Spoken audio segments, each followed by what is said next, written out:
Hallelujah, praise the Lord. Ang pinakamataas na pagpupuri, pagluluwalhati at pagdadakila ay tangi sa ating pinakamamahal na Panginoon lamang. Hallelujah.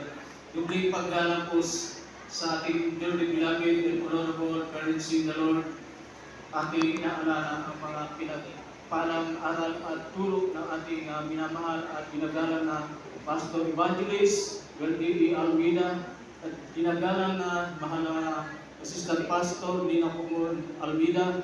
At akin din pong binabati ang lahat ng mga beloved Almeida family, beloved preachers, workers, mga minamahal na kapatiran, live webcast viewers at sa mga bisita po. Hallelujah. Isang mapagpalang araw ng linggo po. Hallelujah.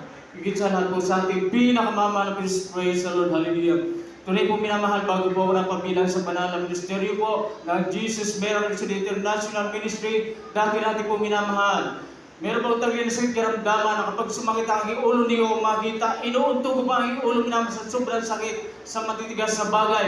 At sa ganitong init minamahal, nagdurugo po ang aking ilong. At meron din po akong taglay minamahal na bukol na mas malaki po sa itlog sa aking pigi sa kanan. Pasintabi po na may kumakain. Nagdudumi din po ako ng dugo naman dati din po ako isang talamang drug addict minamahal. At tunay po na ako rin po ay napabilang sa mga masamang tao. Hallelujah, tunay po minamahal. Sa mga panahon po yun, itinatakoy lang po ako na aking mga mga kapatid dahil po naging pasaway ako. Wala po akong ginagawa kundi barkada, kaliwat kanan. At meron din po minamahal ang mga kursilista na barkada ko, mga bayaran at mga holdapper. Inibitahan po nila ako na mag-kursilyo. Galing sila sa kursilyo habang po kami nagpapatsiso sa isang lugar. Ang sa akin lang sumama sa mag-kursilyo. Subalit wala po nakita pagbabago sa ilang minamahal. Ang ginawa ko minamahal habang po kami nagpapatsison, humiwalay po ako at ang aking katanungan, kung totoong may Diyos, disisalay po ang aking buhay dahil po pinagdahan po kami ng malagad ng batas minamahal. Ang iba po ay nagtago na. Tunay po minamahal, hindi po ako binigo ng ating pinakamabalang Panginoon. Hallelujah! Purihita! Hallelujah! Isang araw po, yung supplier sa akin ng drugs, tinawag po ang pagpili po sa amin. Sabi niya, brother na punta sa ibang hindi ko sa nabotisman, unang dalo niya. Sabi niya, halika may bibigay sa'yo. Ang tanong ko, higit ba na mas matamaan, mas malakas ang tama ng Diyos yan? Sabi niya, higit na higit pa. Pumasok sa bayo, pasok ko minamahal, umakyat sa taas, hindi ko po inasahan.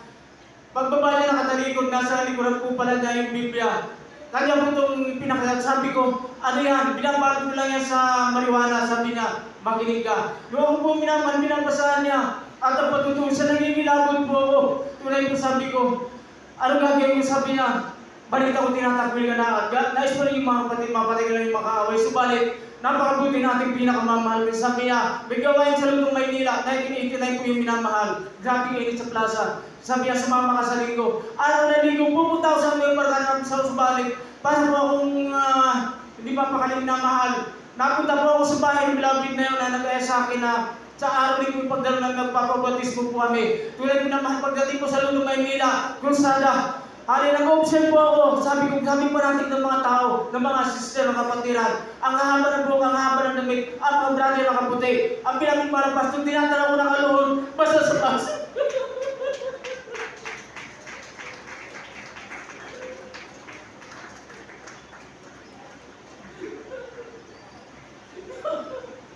Nagugulat po minamahal pag nasa pag-gilid ko. Sa pag-aawitan po, tunay na mayroon po nabubustos ng papasigil malas. Hallelujah! May tumutumba. Sabi ko, ano ba itong nangyari sa mga tao to? Habang nagpapatuloy po naman, pakikinig po ng mga kaburing awitin, nararamdaman ko yung proseso. Pigilan ko. Hindi ko mapigilan. Hanggang po sa mga buhay na patutuo, napako yung aking pakikinig. Sabi ko, imposible, hindi pumutok yung baril, hindi kinaplan. Lalo na po minamahal, pagdating po sa preaching po natin, bilabing mahal, Pastor, iyon po.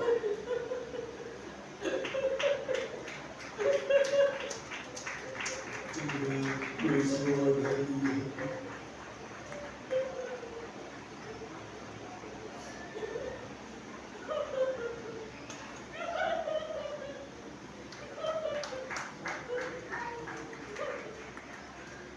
Ang sabi ko po, O Diyos ko, kung ito nga po ang tunay mong gawain, buksan mo lamang kayo sa pagpapalit ng paglingkod.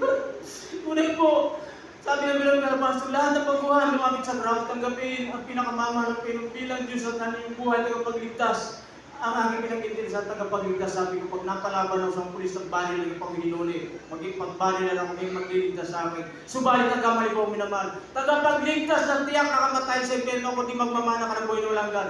Ang sabi ng bilang Pastor, lahat ng mga pabautismo, natanggapin ko po sa bautismo sa tubig sa pangalan at pinakaman sinamahan at pinamamahal na Panginoon. Instantly po, pag-ahon ko sa tubig, pinagaling ko ang aking sarili karamdaman. Kinuha ang aking pagkakagaling. Nagpatuloy po ang minamahal. Habang dumadalo po sa gawain sa Moranto o sa lugar, sa Manila, lagi ko nangungulit sa mga kapatiran na hindi ko patutunan. Meron silang gasaan, hindi sila napahamak, hindi na kuryente. Sabi ko, Brad, paano makikita ang kapangyarihan ng Diyos? Ang sabi lang, magpatuloy ka. Ganun na ganun ginagawa ko bilang bago. Brad, paano makikita ang kapangyarihan ng Diyos? Magpatuloy ka. Tunay kong minamahal na isa po ako sa tunay, tutong pinagpala, sinami-nami ng tao. Halit tunay ko na nagpatuloy ako. Isang araw po sa akin pagtatabas sa Maritzis, yung aking amo, hinahanap niya ang manapatid upang isama sa mga kaaway niya dahil isa po siyang kilalang tao na pinangingilagan sa Lakang Maritzis. Papadala yung Armalite, dala niya po yung karpin, nagbiwindi po sa hapong naman, at sa biyasan kuya, nagsinungaling po, minanabaguhan pa lang po ako noon. Hindi po nakita kuya, dahil baka po mapahamak ang kapatid, hindi ko po tinuro. Sabi niya, papatayin kita. Pagkamat ng kapatid, minamahalamin sa lang po distansya, kinasasabi niya, ito, katapusan mo na. Sabi ko, mahal pa yun, baguhan pa lang po ako, hindi ko alam mag-video. Samahan niyo po ako, mahal pa yun, magpapatuloy po ako. Nung po, hindi naman ako yung karpin.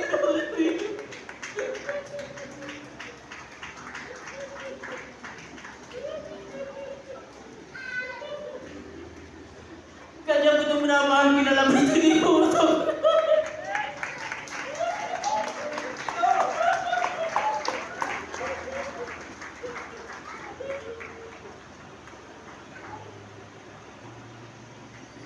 Kinasa mo minamahal, lumabas yung bala, sabi niya, ito na, katapusan ng buhay ko. Sabi ko, mahal ko, samahan niyo po ko, magpapatuloy po ko magbigod sa'yo. Pinutok, hindi ko ulit po.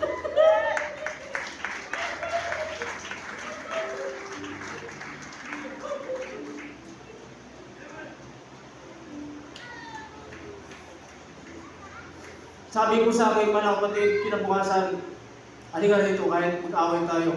Sabi niya, bakit kuya? Yung kapatid mo magkukulang, sabi niya, kuya, born again na kuya, member ng Pianist Mercy. Alam mo na, binaril niya kahapon kahit ngayon bumunod ka ng baril mo. Parang may sa limon yung magkukulang yata, hindi bumutok yung baril ko 2 times, ang dami ng pinatay ng karpin ko. Purihin ka, pinakapagpapalapin. Hallelujah! Ngayon kung minalang, patuloy po ako.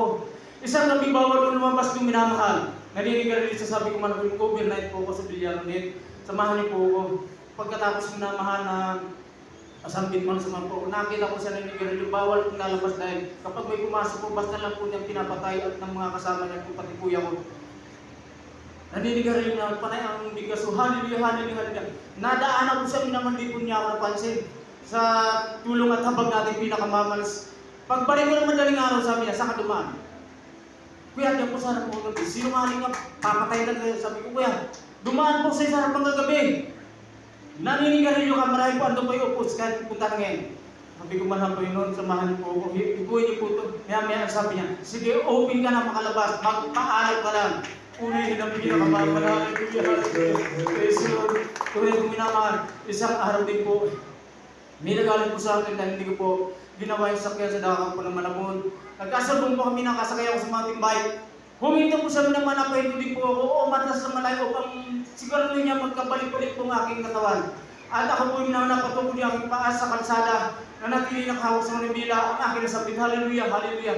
Bigla po naman pumulusok po na ako'y nakapigit. Sinalpong po ako ng malakad po sa mountain bike. Subalit ano lang dakilang pag-ikat ng pinakamas. Lumipat po sa ilim naman para kayong bumuhat at dilapag po ako doon sa mga tipak-tipak na lubi. Pagbangon po, wala pong sira ang katawan, yung damit ko sa balikat, napunit. Tumakbo po ako doon sa may owner ko na bumangga sa akin. Natupi yung bumper, yung driver na tako ng tako sa likuran. Bumalik po ako sa bike, kahiran ko lang. Wala din pong damage, gano'n po. Katuturo ka Panginoon natin bilang buhay na buhay natin pinakamamahal ko sa Hallelujah. Tunay kong minamahal. Sa dako po ng Tacloban, nung ako inimbitahan po ng anniversary, tumawid po ako, tunay kong minamahal na nandun po. Inapot po ako ng Bagyo Yolanda. Sa mga sinasa Papiso Center kong minamahal. Ang mga tao, ang nasa libutan, grabe pagkasaya, inuman, tawanan, sayawan. Kami dalang Kristiyano na nanalangin po minamahal, sabi ni isang kapatiran.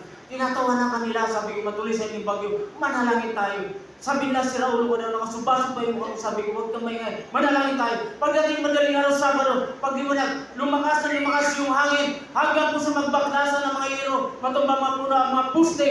Ang sabi naman sa libutan, Diyos ko po ay panamatay. Subalit sa matutulong siya, ang sabi namin, marabal hanggang dito lang po ang buhay. Salamat, nasimang kami aming buhay. Uri ng pinakamastunay kong minaman. Grabe po ang takot ng mga sanlibutan. Hindi na kayang banggitin ang pangalan natin pinakamasa siya tagapagligtas sa Hallelujah.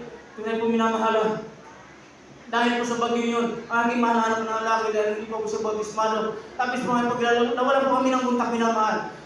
Pagtapos ng bagyo, walang gawain dahil nawasak po yung chapel. Naglakad po ako napakalayo. Ang dami pinadaan ng mga patay na tapos nabunan ng karton, may nakalutang, may nakalitaw ang tuhod. Grabe po ang layo ng lakad ko. Pagdating po sa isang lugar minamahal, tunay po minamahal na nandun po. May lumapit sa akin, sabi niya, anak ko ba sir? Sabi ko, bakit ano niya? Sabi niya, nakasakay sa risk ko ng simendal. Sabi ko, salamat, pinakapal napakabuti mo. Pero ingatan mo. At doon po minamahal. Gutom pa ako, magmula Friday, Saturday, Sunday, walang kain. Sabi ko, mahal Panginoon, sabi ko doon po, sa lampak po ako. Ang sabi ng isang matanda, pinampain ako. Halika, lumapit ako na, may big ko sa isang sakong pagkain, sari-sari pagkain. Plastic na sakong minamahal. Paglapit ko, sabi ko, ano po yun, pagkaintindi ko po, magpapatuloy ng pagbibig na, subalit nagamali po ko. Ibinigay po sa akin matandang minamahal, alam po rin pinong, at doon po minamahal, nung pasaligan po yung sa ako minamahal, hindi ko alas mabuhat, at umalis po ako, pagkalikod ko, malapit po minamahal, hindi ko na po nakita yung matanda, hallelujah, uri, ka pinakabawa na po, hallelujah, tunay ko minamahal. Napakarami po minamahal ang ginawa ng mga pag-ingat ng malasang buhay, at tunay po masusunod tayo sa oras. At pinasalamatan mo, happy po, 37 years, church anniversary, ang lahat ng purihan ng hanggang pasalamat, nawala po tayo sa bilang ang sulamang, praise the Lord, hallelujah.